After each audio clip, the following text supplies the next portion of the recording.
আসসালামু আলাইকুম রহমতুল্লাহি ওবরকাতুহু। সম্মানিত দর্শক, প্রধানমন্ত্রী তারেক রহমান তার যারা শুভানুধ্যায়ী রয়েছেন, রাজনীতির অ্যালাইড সহযোগী এবং যাদের সঙ্গে বন্ধুত্ব করে তিনি বিগত নির্বাচনে তার প্রবল প্রতিদ্বন্দ্বী জামাত এবং সহযোগী জোট তাদেরকে তিনি মোকাবেলা করেছেন এবং ইতিহাসের সবচেয়ে সেরা, সবচেয়ে প্রতিযোগিতামূলক এবং সবচেয়ে বিস্ময়কর একটি নির্বাচন, সেই নির্বাচনের একটা ব্রুট মেজরিটি নিয়ে তিনি ক্ষমতা লাভ করেছেন। তো ক্ষমতা লাভ করার পর নানা রকম সমস্যা দেখা দিচ্ছে। প্রথম সমস্যাটা হলো ১৭ বছর বা ১৫ বছর ধরে যারা রাষ্ট্র পরিচালনা করেছেন, সেই শেখ হাসিনা। প্রতিদিন একটা না একটা যন্ত্রণা। আমি আজ আসবো, কাল আসবো, ফাঁসির মঞ্চ রেডি করো, জেলখানা রেডি করো, আবার বলে প্লেন পাঠায় দাও, আবার বলে যে আমি টুস করে ঢুকে পড়ব, আবার তাদের যারা লেসপেন্সার আছে, আওয়ামী লীগের লেসপেন্সার, তাদের মাধ্যমে নানা রকম বলি, মানে জলে স্থলে অন্তরিক্ষে। সেই লেসপেন্সার একবার বলে তাদের নেত্রী সেই বেনাপোল হয়ে আসবে, এবং বেনাপোল হয়ে যখন আসবে তখন স্বয়ং নরেন্দ্র মোদী, অমিত শাহ, তারপর মমতা ব্যানার্জি এবং বর্তমান পশ্চিমবঙ্গের মুখ্যমন্ত্রী সবাই তাকে সেই সীমান্তে নিয়ে আসবেন। আর এক দল বলছে না, সে ত্রিপুরা দিয়ে আসবে, আর এক দল বলছে না, সে জৈন্তা পাহাড় হয়ে সিলেট দিয়ে ঢুকবে। কেন সিলেট দিয়ে ঢুকবে? সিলেটে তারেক রহমান সাহেবের শ্বশুরবাড়ি, সেখানের লোকজন সবাই তারেক রহমান সাহেবকে দুলাভাই বলে। এটা শেখ হাসিনার ভীষণ রকম মাইন্ডে লেগেছে।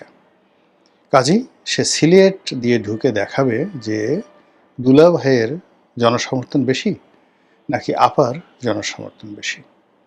আবার বলছে যে না না, একেবারে ডাইরেক্ট ঢাকা এয়ারপোর্টে চলে আসবে, বিমানবন্দর, এবং তাকে সেলুট দিয়ে নিতে হবে। এখন এগুলো নিয়ে অনেক মানুষ ট্রল করছে, অনেক মানুষ ভয় পাচ্ছে নানা রকম। কিন্তু যাই বলেন না কেন, ক্ষমতার সিংহাসনে যারা বসেন ওটা খুব স্পর্শকাতর। ওখানে কোনো অবস্থাতে স্থির হয়ে কোনো কথা বলা যায় না। তারপরে হম্বিতম্বি দেয়া যায়, কিন্তু কোনো একটা বিষয়, it is my permanent asset, আমার বাপদাদার সম্পত্তি। জাস্ট লাইক ধরেন আমার একটা বাড়ি আছে, আমার একটা গাড়ি আছে, যেটা আমি ওন করি। ঠিক ওইভাবে ক্ষমতার চেয়ারটিকে আসলে ওন করা যায় না, কিন্তু ভাব দেখাতে হয় যেটা আমারই। তো সেক্ষেত্রে তারেক রহমান সাহেব এই ২১১ জন বা ব্রুট মেজরিটি নিয়ে তিনি রাষ্ট্র ক্ষমতা লাভ করছেন, কিন্তু এই আওয়ামী লীগের যন্ত্রণায় কোনো অবস্থাতে স্বস্তিতে থাকা যাচ্ছে না। এর বাইরে আবার জামাত জামাত যে আসলে বিএনপির সাথে কি করতেছে, সে বিএনপির সাথে কি করছে, এটা মানে বিএনপি নেতাকর্মীরা বুঝতে পারছে না। তারা বিএনপি যারা নেতাকর্মী, তাদের বক্তব্য হলো জামাত মুখে মধু অন্তরে বিষ। তারা দেখায় মূলা, ঢোকায় কচু। তারা মানে কি যে করে। এই জন্য তারেক রহমান সাহেব প্রথম দিন থেকে, যেদিন থেকে তিনি আসছেন বাংলাদেশে, একের প্রথম দিন থেকে তিনি বলছেন এরা গুপ্ত গুপ্ত গুপ্ত, এরা গুপ্ত থেকে সব অপকর্ম করে। এবং তার একটা ভয় যে তার আশেপাশে হয়তো গুপ্ত আছে। এমনকি মঞ্চের সামনে যদি কেউ স্লোগান দেয়, সে বেশি স্লোগান দিলে, বেশি লাফালাফি করলে, তারেক ভাই তারেক ভাই, দুলাভাই দুলাভাই, এগুলো বললেও তার মনে হয় এর মধ্যে গুপ্ত আছে। তো এটা নিয়ে তিনি আসলে স্বস্তিতে থাকতে পারছেন না। তিনি বিএনপির সঙ্গে, জামাতের বিএনপির সঙ্গে এনসিপির একটা সম্পর্ক স্থাপন করার জন্য অনেক উদারতা দেখিয়েছেন। তিনি জামাতের আমিরের বাসায় গেছেন, নাহিদের বাসায় গেছেন, তারপরে চরমোনাই পীর সাহেবের বাসায় গেছেন কিনা বলতে পারবো না। তবে তিনি মোটামুটি সবার সঙ্গেই দেখা সাক্ষাৎ, কথাবার্তা, আদর আপ্যায়ন সব কিছু করেছেন। কিন্তু কোনো অবস্থাতেই তিনি স্বস্তি পাচ্ছেন না। তো এই অবস্থায় তার কাছে মনে হলো যে যে সমস্ত দলের সঙ্গে তার আজকের দিন পর্যন্ত ভালো সম্পর্ক রয়েছে, এর মধ্যে পার্লামেন্টের বেশ কয়েকটি দল যারা তাদের দলের অস্তিত্ব বিলীন করে তার সঙ্গে যুক্ত হয়েছে। আর ৩টি দল জনাব তারেক রহমান সাহেবের খুব প্রিয়। একটা হলো জোনায়েদ সাকি, তার একটা দল আছে। আমি দুঃখিত আমার দলের নামটি আমার মনে আসছে না। কিন্তু জোনায়েদ সাকিকে আমি চিনি, সবাই চেনে যেহেতু সে এখন মন্ত্রী। আর বাংলাদেশের অ্যাভারেজ অন্য সবার মতো নয়, সে অনেক লম্বা, তার মুখটা অনেক সুন্দর লম্বা, চুলগুলো মানে অসাধারণ, এবং সে যখন ঘাড় ঝাঁকি দিয়ে প্রেস ক্লাবের সামনে যেভাবে বক্তব্য দিতেন, মনে হতো যে তার শরীর দিয়ে, মুখ দিয়ে, চুল দিয়ে স্ট্যালিন, মাও সেতুন বের হয়ে আসছে। তো সেই মানুষটিকে জনাব তারেক রহমান সাহেব তিনি মন্ত্রী বানিয়েছেন, এমপি বানিয়েছেন, এবং তার যে জোট, সে জোটের মধ্যে রেখেছেন। ও নাম মনে পড়েছে, গণসংহতি বোধ হয়, জুনায়েদ সাকির গণসংহতি। এরপরে গণ অধিকার পরিষদ। গণ অধিকার পরিষদের দুটো পার্ট ছিল। একটা পার্ট অবশ্য এখন আর আগের মতো নেই, এখন আছে আম জনতার দল। সবাই তাকে আম তারেক বলেন, কিন্তু বেসিক্যালি তার নাম হলো তারেক রহমান। তো তারেক রহমান এখন কে যে তারেক রহমান 2 আর কে যে 1 এটা বলা যাবে না, বাট প্রধানমন্ত্রী হিসেবে তারেক রহমান সাহেব যেভাবে আলোচিত, আবার আমজনতা দলের জনাব তারেক রহমান তিনিও যথেষ্ট আলোচিত। এর বাইরে আরেকজন আছেন, তিনি হলেন বাংলাদেশ জাতীয় পার্টি বিজেপি। তো সেই দলের সভাপতি জনাব আন্দালিব রহমান পার্থ, তিনিও মানে অনেকটা জিহাদ করে আসলে বিএনপির সঙ্গে আছেন। আপনারা জানেন যে পার্থ যাকে বলা হয়, সে আওয়ামী পরিবারের জামাই, আত্মীয়। তারপর তার বাবা এরশাদ সরকারের গুরুত্বপূর্ণ মন্ত্রী ছিলেন, মেয়র ছিলেন। তারপরে তার বাবা বিএনপির সঙ্গে এসে জোট করেছেন, এবং বিএনপি তার বাবার সঙ্গে আসলে রহম করেনি, মন্ত্রীও বানাননি, এবং যেভাবে তাদের সঙ্গে কথা হয়েছিল, তিনি তো আসলে এরশাদকে ছেড়ে, জাতীয় পার্টি ছেড়ে আলাদা যে জাতীয় পার্টি করেছিলেন, যা কিনা এরশাদের রাজনীতিকে তছনছ করে দিয়েছিল, এরশাদকে বিপদে ফেলেছিল। তো সেই অর্থে ওই সময় বিএনপির অনেক লাভ হয়েছিল। নাজির রহমান মঞ্জু, পার্থর বাবা, যখন বিএনপি জোটে এসেছিলেন, তার অনেক লাভ হয়েছিল। কিন্তু সেই তুলনায় জোটের অন্যান্য শরিকদেরকে যেভাবে বেগম খালেদা জিয়া সম্মানিত করেছেন, সে অনুযায়ী বেচারা মঞ্জু সাহেবকে করেননি। এই জন্য তার মনে অনেক দুঃখ ছিল, কষ্ট ছিল।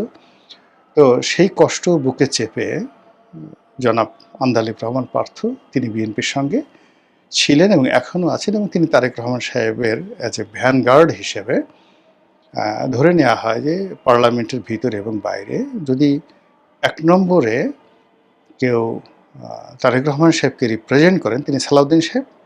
এরপরে 2 নম্বরে জনাব আন্দালিব রহমান পার্থ। তো সেই আন্দালিব রহমান পার্থ তিনিও এই অনুষ্ঠানে উপস্থিত ছিলেন। এরপরে রাশেদ এখন বিএনপি নেতা, প্রধানমন্ত্রীর বিশেষ সহকারী, সচিবের পদমর্যাদা, কিন্তু তিনি মূলত গণ অধিকারের নেতা তিনি ছিলেন। আর অনেক ছোটোখাটো দলের মধ্যে সেটা হল মাহমুদুর রহমান মান্নার যে দল, এই দলের নামটাও আমার এখন মনে আসছে না, কিন্তু মান্না ভাই এত ফেমাস, তার যে নাগরিক অধিকার, মানে তার নাগরিক অধিকার, এই শব্দটির সাথে মাহমুদুর রহমান মান্না তিনি আসলে একটা ইনস্টিটিউশন। তো মান্না ভাইয়ের মনে অনেক দুঃখ। মান্না ভাই অনেক কিছু করেছেন তারেক রহমান সাহেবের জন্য, বিএনপির জন্য, বিএনপির দুঃসময়ে, যেটি বলার মতো না। এবং এটা শুরু হয়েছিল যেখানে আমারও একটা ক্রেডিট ছিল, আমি ঘটনাটা বলেই ফেলি। সেটি হলো যখন বেগম খালেদা জিয়া ছিলেন, যাকে বলা হয়, তিনি একেবারে অবরুদ্ধ অবস্থায় ছিলেন এবং তার সঙ্গে কেউ দেখা করছিলেন না। তখন আমি আওয়ামী লীগ করি, কিন্তু বিএনপি সবার সঙ্গে আমার সাথে সম্পর্ক ভালো। তো সেই সময়টাতে বেগম জিয়ার পক্ষ থেকে আমাকে বলা হলো, মানে আমাকে উনি বললেন, রিকোয়েস্ট করলেন যে এই যে কোকো মারা গেলেন, তো কোকো মারা যাওয়ার পরে এখন সেখানে যদি জাতীয় যারা নেতৃবৃন্দ রয়েছেন, তারা যদি 2-4 জন এসে দেখা সাক্ষাৎ তার সাথে করেন, তাহলে তার সম্মানটা বাড়ে। তো উনি, বেগম জিয়া নিজে বললেন, আমি বললাম, ঠিক আছে ম্যাডাম, আমি চেষ্টা করি। ওনার একটা ধারণা ছিল যে I am well connected. Well connected, আমি কাউকে কোনো কথা বললে সে কথাটা হয়তো শুনবে কেউ। তারপর আবার তখন শিমুল বিশ্বাস সাহেবের খুব ক্ষমতা। শিমুল বিশ্বাস সাহেবও আমাকে একই কথা আবার আলাদা টেলিফোন করে বলে যে, রনি ভাই আপনি একটু দেখেন, ম্যাডাম বলছেন, ম্যাডাম ডিজায়ার করছেন, আপনি যদি এই কাজটা করেন আমরা খুব কৃতজ্ঞ থাকবো। তো আমার দুজনের সঙ্গে কথা হলো, ম্যাডাম নিজে বললেন, শিমুল বিশ্বাস বললেন। আমি তাদেরকে জিজ্ঞাসা করলাম কাকে কাকে। তো তারা ১ নম্বরে বললেন ডক্টর কামাল হোসেন, ২ নম্বরে বললেন মাহমুদুর রহমান মান্না। তো আমি মান্না ভাইকে দুপুরে একদিন আমার অফিসে দাওয়াত দিলাম। দাওয়াত দিয়ে বললাম, মান্না ভাই এই ঘটনা, আপনি একটু যান, ম্যাডামের সাথে দেখা করেন। বলে, রনি কী করে সম্ভব, এটা তো শেখ হাসিনা খুব মানে এমনি আমার উপর রেগে আছে, এখন যদি এই অবস্থায় আমি যাই। তা আমি তাকে খুব বুঝালাম। তো উনি রাজি হলেন। তো উনি বললেন তুমি এটা ডক্টর কামালকে বলো। তো আমি আবার ডক্টর কামাল সাহেবের সাথে দেখা করলাম। তারপরে তার অফিসে গেলাম। তিনি বললেন যে, রনি এই সমস্ত কথা তো আসলে টেলিফোনে বলা ঠিক না, আপনি আসেন। আমি ওনার অফিসে গেলাম, চেম্বারে গেলাম এবং স্যারকে আমি বুঝিয়ে বললাম যে, আমাকে বললেন যে, আচ্ছা আপনি বলেন আমার জায়গায় আপনি হলে কী করতেন। তো আমি বললাম যে, আমি তো আর আপনার জায়গায় না, ফলে আমার জায়গা থেকে আপনাকে আমি মূল্যায়ন করতে পারবো না। আমি আপনার কাছে আসছি, আমার মনে হয় যে আপনি বড় মানুষ, আপনার যাওয়া উচিত। তো এই দুজন মানুষই, অর্থাৎ মাহমুদুর রহমান মান্না এবং ডক্টর কামাল হোসেন বেগম জিয়ার সঙ্গে দেখা করেছেন। এই ছোটো কাজটি, অতি ছোট, কোকো মারা যাওয়ার পর আমি কাজটি করতে পেরেছিলাম। তো ওই দিন থেকে মনে হলো যে বিএনপির সঙ্গে মাহমুদুর রহমান মান্নার একটা সম্পর্ক তৈরি হয়ে গেল। এর আগ পর্যন্ত বিএনপির সঙ্গে তার কোনো সম্পর্ক ছিল না। আর আমি যে সময়টার কথা বলছি তখন পর্যন্ত আমি আওয়ামী লীগ করি, কিন্তু আমি সবার সাথে যেহেতু সম্পর্ক রক্ষা করতাম, এই সম্পর্ক রক্ষার কারণে অনেকে অনেক কথা বলতেন। তো বেগম জিয়া ঠিক ওই সময়টাতে ওই কথাগুলো বলছেন। যাক, এনিওয়ে, তো সেই মান্না ভাই বিভিন্ন সময়টাতে বিএনপির দুঃসময় বিএনপির সঙ্গে ছিলেন, পাশে ছিলেন। তারেক রহমান সাহেবের সঙ্গে তার খুব ভালো সম্পর্ক ছিল। কিন্তু গত নির্বাচনে, ২৪শে নির্বাচনে এই লোকটিকে যেভাবে বেইজ্জতি করা হয়েছে, যেটি আসলে আল্লাহর মানে আল্লাহ বেজার হয়ে গেছেন। এই লোকটির সাথে আসলে বেইমানি করা হয়েছে এবং তার জায়গায় এই যে যেভাবে শাহ আলমকে নমিনেশন দেওয়া হয়েছে, এখন যাকে বলা হয় শাহ আলম, মানে এখন যে সরকারের সবচেয়ে পাওয়ারফুল মন্ত্রী, তো তারেক রহমান সাহেবের চেয়ে সে প্রায় ৬-৭ বছরের ছোট, সে বলছে। তো সেই ক্ষেত্রে শাহ আলম আমার চেয়ে ৬-৭ বছরের ছোট হবে। দেখে মনে হয় যেন আমার বড় ভাই, কিন্তু বেসিক্যালি এখন যে এলজিআরডি মিনিস্টার শাহ আলম, তো শাহ আলমকে মনোনয়ন দেওয়া হলো, মন্ত্রী বানানো হলো এবং এটা ওই সিটটা মূলত তারেক রহমান সাহেব প্রথম থেকেই মাহমুদুর রহমান মান্না সাহেবকে দিবেন বলে কমিটমেন্ট ছিলেন। তো সেই মান্না ভাই এত অপমান, এত লাঞ্ছনা, এত গঞ্জনা করার পরেও প্রধানমন্ত্রী ডেকেছেন, যেহেতু তিনি ভদ্রলোক মানুষ, মান্না ভাই কিন্তু আসলে খুব ভদ্রলোক মানুষ, তিনি সেখানে গেছেন। যাই হোক, তো সেখানে যাওয়ার পরে তার সাক্ষাৎকার দেখলাম, যে সাক্ষাৎকার বের হওয়ার পরে তিনি বলছেন যে, কেন ডাকা হলো, কী জন্য ডাকা হলো, কী হলো বুঝলাম না। তো আমি বুঝলাম না এখানে কেন আমাদেরকে ডাকা হয়েছে। দু একজন কথা বললো, নিজেদের অভাব অভিযোগের কথা বললো, প্রধানমন্ত্রী সবার সাথে হ্যান্ডশেক করলো। এই মিটিং কেন হলো, কী হলো, আমি কিছু বুঝতে পারিনি। অন্যদিকে আমরা যে জিনিসটা দেখলাম, প্রধানমন্ত্রী টেবিলে টেবিলে গিয়ে সবার সঙ্গে হ্যান্ডশেক করলেন, দু একজনের সঙ্গে কোলাকুলি করলেন, কারোর সঙ্গে অর্ধেক কোলাকুলি করলেন, কারোর সঙ্গে আন্তরিকতা নিয়ে কোলাকুলি করলেন। তো এর মধ্যে শুধুমাত্র দেখলাম যে রাশেদ, এই যে নতুন যাকে তিনি তার সচিব হিসেবে নিয়োগ দিয়েছেন, রাশেদকে তিনি কোলাকুলি করে অন্তত পক্ষে ৫ থেকে ৬ সেকেন্ড বুকের সাথে জড়িয়ে ধরেছেন। এর মধ্যে আরও ৪-৫ জন ওই দৃশ্য দেখে দৌড়ে আসলো, ৩২টা দাঁত বের করে প্রধানমন্ত্রীর সাথে হ্যান্ডশেক করে কোলাকুলি করার জন্য বুক এগিয়ে দিল। এতে প্রধানমন্ত্রী ঝাঁকে দিয়ে হাতটা সরিয়ে দিলেন যে নো কোলাকুলি, নো মোর কোলাকুলি। এবং এর মধ্যে অনেক যাকে বলা হয় স্টার প্রকৃতির লোকজনও আছে, যারা এই কোলাকুলি তারা করতে পারলো না, অথচ তাদের ইচ্ছা ছিল যে প্রধানমন্ত্রী তাদের সঙ্গে একটু কোলাকুলি করবেন। তো এই লোকগুলো কোট পরে আসছে, টাই পরে আসছে, ক্রিম মেখে আসছে, চুলে জেল দিয়ে আসছে, কিন্তু প্রধানমন্ত্রীর সঙ্গে কোলাকুলি না করার কারণে সারা রাত তারা হয়তো ঘুমাতে পারেনি।